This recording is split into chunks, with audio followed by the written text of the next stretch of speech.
Alright, break time is over, and trust me when I say it was worth the wait, because I have for you today the Gamebox console, which is the newest console from China, trying to prove that they can give us consoles that are something other than an NES on a chip.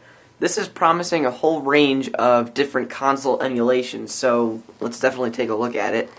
It's the Gamebox multi-game platform supported with cool game systems. Over 5,000 games supported.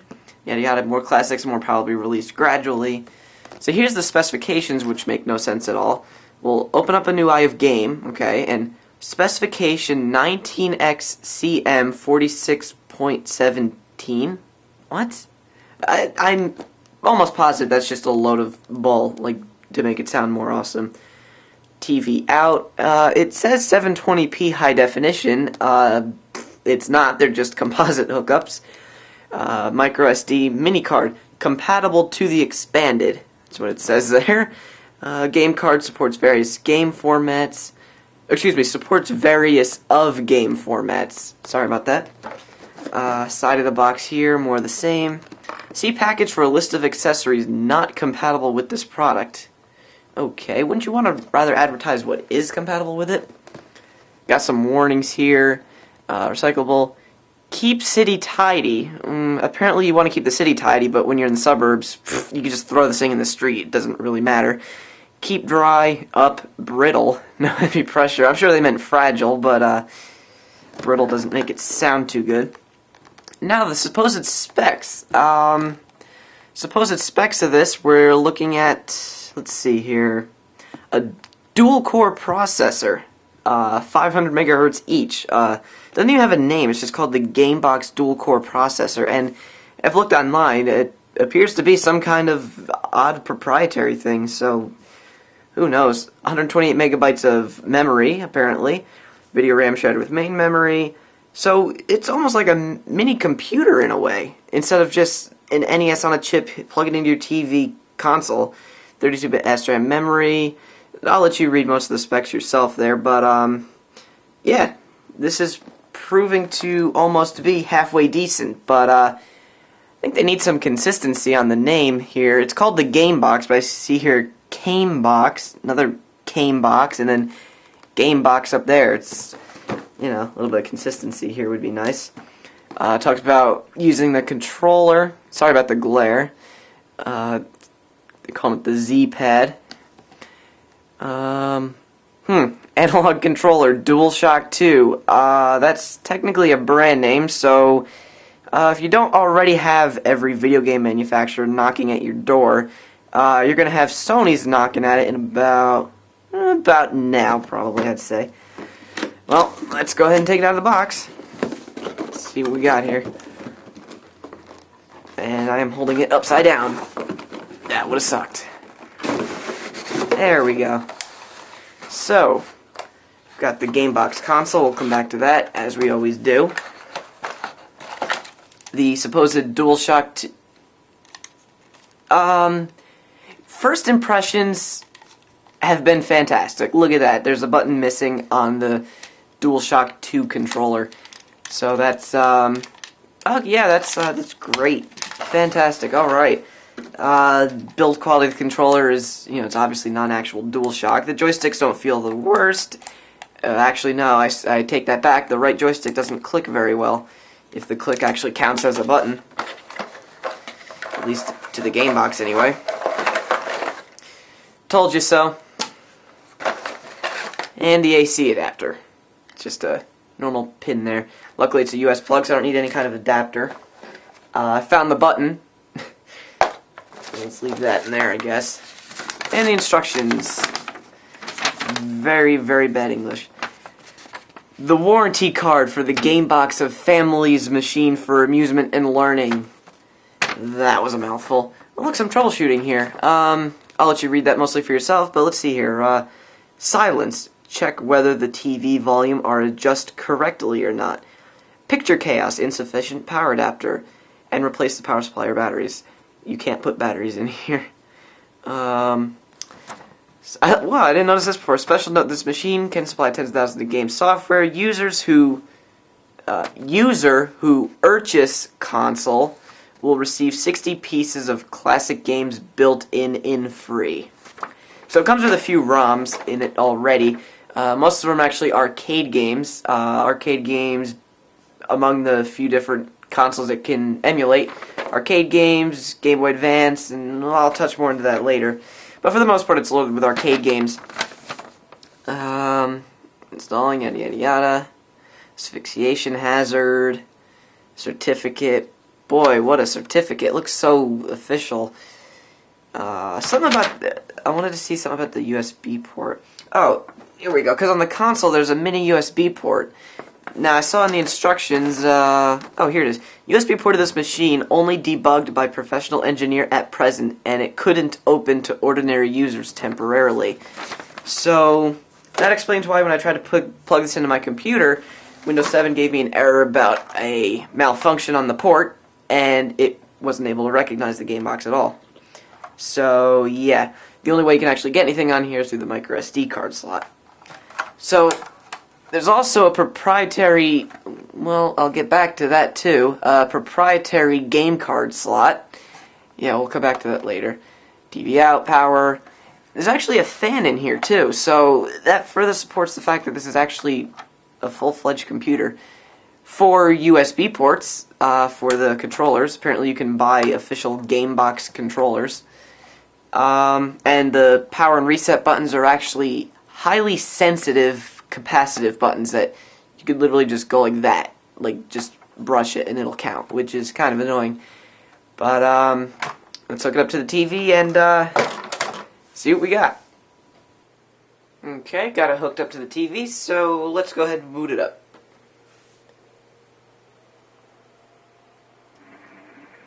I already hear the fan is kicked in the console. Fan's always on it. So this is what you see when you boot it up without anything attached to it.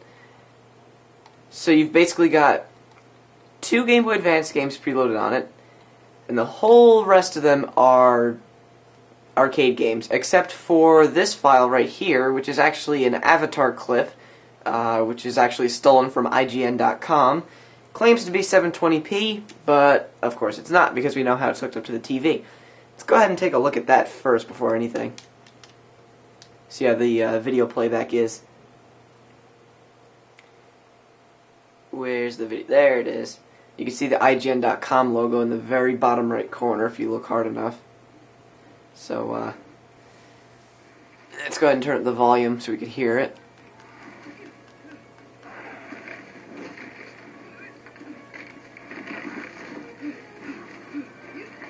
Boy, I really have to turn it up to even hear anything.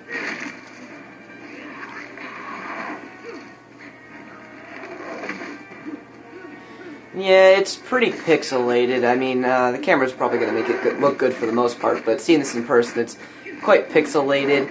The frame rate's not bad, but the fast motion is pretty stroby, and overall not very enjoyable. Just makes me wish I was watching it on like a Blu-ray or something.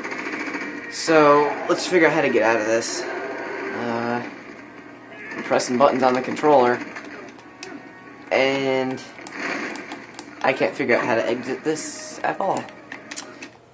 Wait, what'd I do? Oh, I just did some kind of skip. I'll just hit reset on the console. It's probably going to be really loud.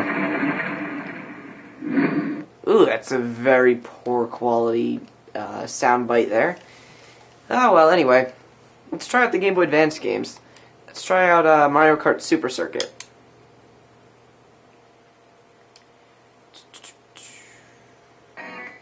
And here's our problem already. All the Game Boy Advance emulation is at a great frame rate, it's at a correct speed, but the sound is much higher pitched than it's supposed to be. Probably some kind of region issue, but as you can hear, the sound needs to be fixed.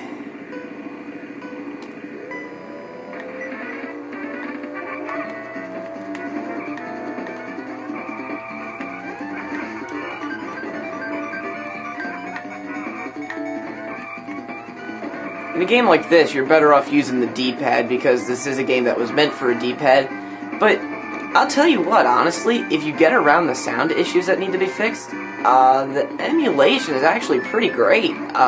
Good frame rate, like I said. No graphical glitches that I can see.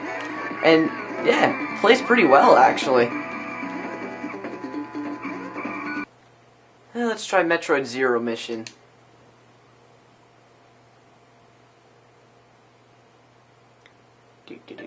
Oh, there we go.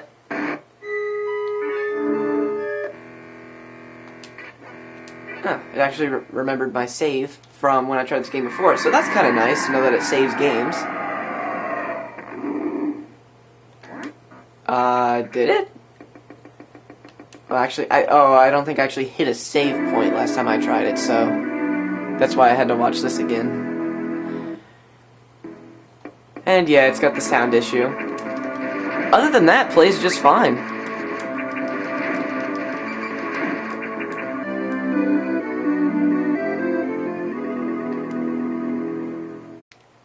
Alright, now for the arcade games. It does come with quite a lot of games. I'll go through it slowly so you can see the whole list.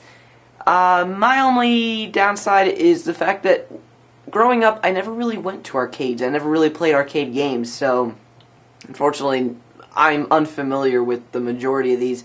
But I've tried quite a few of them, and I'll tell you what, they do actually work pretty great. I'll open up Street Fighter II Championship Edition. This game I am at least slightly familiar with. With arcade games, you get that loading logo there.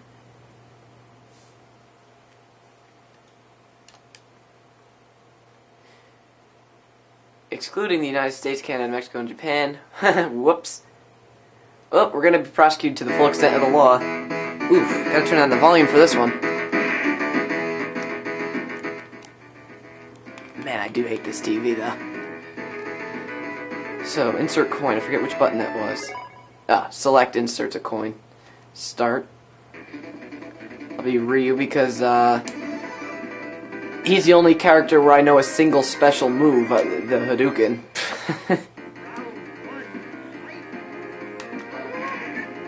And another thing I'll be honest with you. First of all, I suck at Street Fighter. Hard. The other thing is, the joystick actually works pretty well, and if I can get a break here, I can actually try to do a Hadouken. Come on, give me a break. I suck at Street Fighter. Just give me a break. Let me do one Hadouken. Too late. But, yeah, the emulation is pretty great. So, not bad. I mean, being used to these NES on a chip consoles, this is a nice break, a nice treat. I did one. Come on, joystick, I was giving you compliments. There you go. I'll try it with the control pad. There we go. I got it for the most part. But yeah, I'm gonna stop playing now because I'm losing quite horribly. That takes care of the preloaded stuff. Now I've got a micro SD card loaded up with some games, and let's go ahead and put that in and see what we get from it. I gotta put it in upside down. There we go. So when you boot it up with a micro SD card in it, you get the menu for what's on your card instead of what's built into the console. I put Mario Kart Super Circuit on there because I wanted to test to see if the sound problem was originating from the ROM that they put on the console or just the console itself, and it looks to be that it is the console itself because the ROM on the micro SD card has the same issue. So I also put Sonic Advance and Donkey Kong Country. Let's try Sonic Advance here. The thing is with the Game Boy Advance ROMs, they take ages to load. Like, we're probably going to be sitting here for at least 30 seconds until something comes up on the screen. I don't know, maybe if it's loading the whole entire game into the RAM or something? Because I did happen to notice once you get the game running, you can take out the micro SD card and the game is still running 100%. So I think it's actually loading the whole game in its entirety before it actually does anything. But we're still waiting for something to happen. It's gonna be a little while here. There we go, there's the game. Finally.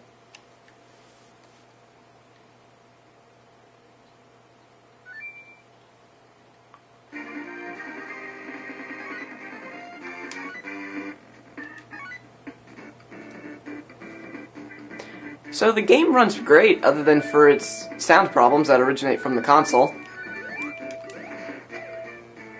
Alrighty, so let's reset here. I want to see if I can get Donkey Kong Country to load.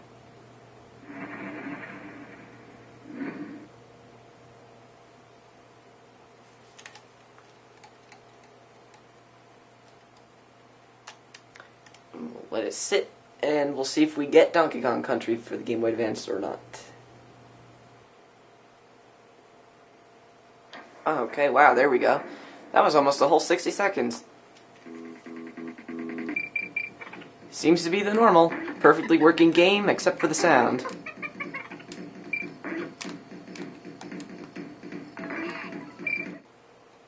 Alright, I did put some NES games on here, so let's go ahead and try those out.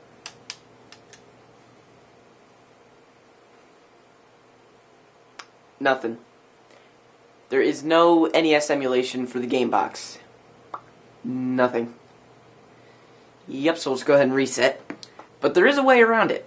There exist emulators for the Game Boy Advance for other consoles, so you can basically get an emulator that emulates an emulator. Or actually, you're using an emulator that emulates an emulator. So, I have an NES emulator for the Game Boy Advance, and we could play NES games that way. But, yeah, you get a combination of the bad sound emulation mixed with the screen trying to scale it down to the size of a Game Boy Advance screen. Overall, not very fun experience. Working, though, and, working good otherwise, graphically speaking.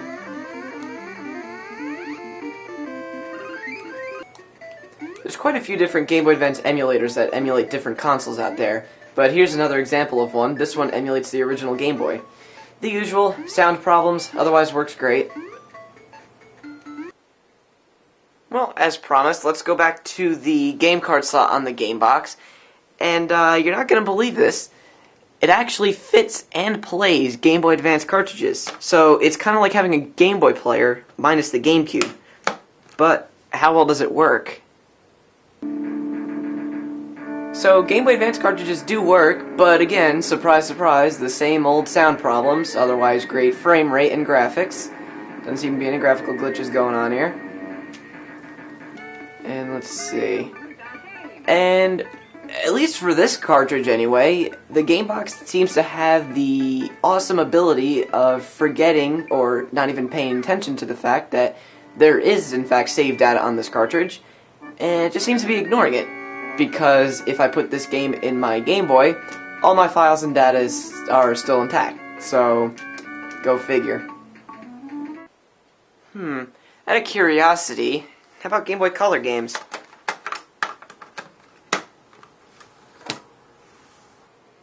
The Gamebox doesn't even acknowledge the fact that I've inserted a Game Boy Color cartridge. Dare I try WarioWare Twisted? See if this works.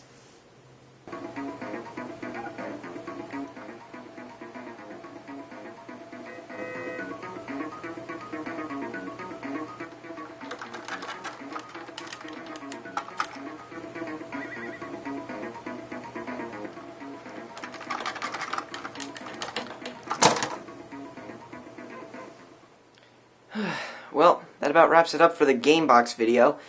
In conclusion, these game manufacturers, you were close. You were so close. You almost had it. Just work out the minor tweaks in Gamebox 2 if we ever see it. And you just might have it. Just might have it.